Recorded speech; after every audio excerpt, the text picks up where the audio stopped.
પૃથ્વીસિંહ ચુડાસમા લાડ સરપંચ।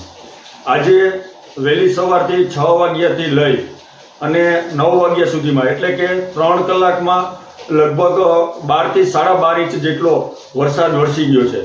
જે આ વરસાદ વરસતા જે ગામની પરિસ્થિતિ એક જળબંબાકાર જેવી થઈ ગઈ છે।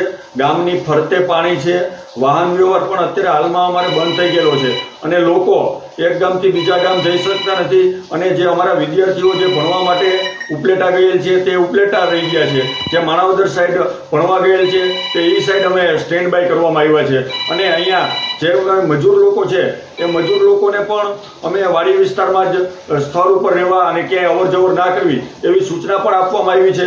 તેમજ જે ગામના બસ સ્ટેન્ડ ચોકમાં જે આવતી દુકાનો છે એ દુકાનોમાં પણ હાલમાં પાણી ઘૂસી ગયા છે અને ઘરમાં પણ પાણી આવી જવાની તૈયારીમાં છે। એટલે અમે બધી સ્થળ ઉપર જો કે આમ તો બધું સંભાળી રહ્યા છીએ પણ પરિસ્થિતિ અમારી મોજ, વેણુ અને ભાદર નદી ત્રણેય નદીનું પાણી અહીંયા આ ગામમાં આવતા આ ગામ બેટમાં ફેરવાયેલું છે અને વધુ વરસાદ પડતા હજુ વધારે હાલાકી અને પરિસ્થિતિ ભોગવવી પડે એવી અમારી પરિસ્થિતિ છે। બસ એ જ વસ્તુ।